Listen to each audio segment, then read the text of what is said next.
đột mò đấy. Ok, đột mò.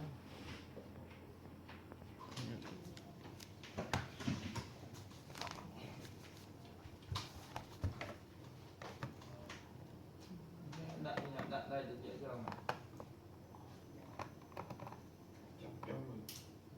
và toàn đặt tức là nó đặt sao thì ăn đây mình đặt cho được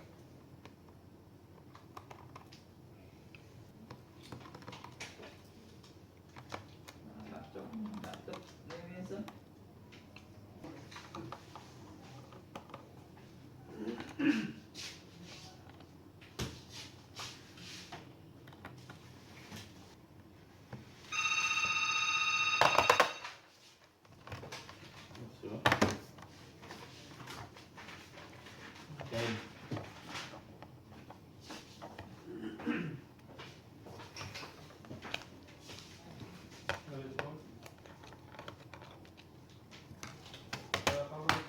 bọc quay tao là mà có như thay nữa.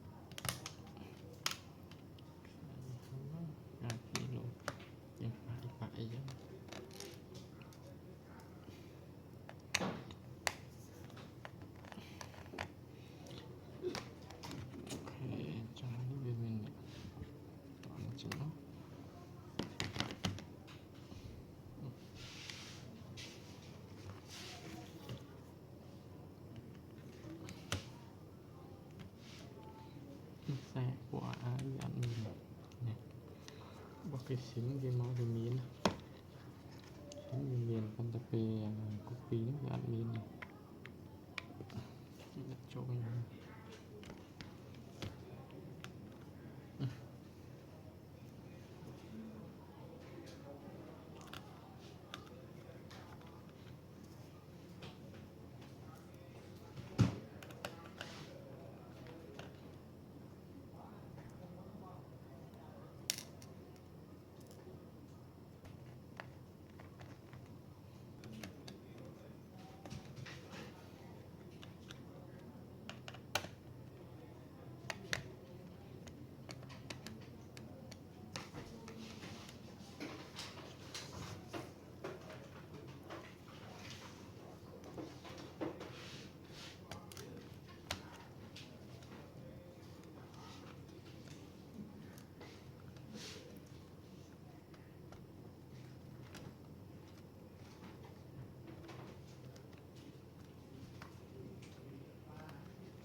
thum thum nó kêu nói đã để bên bọc kia này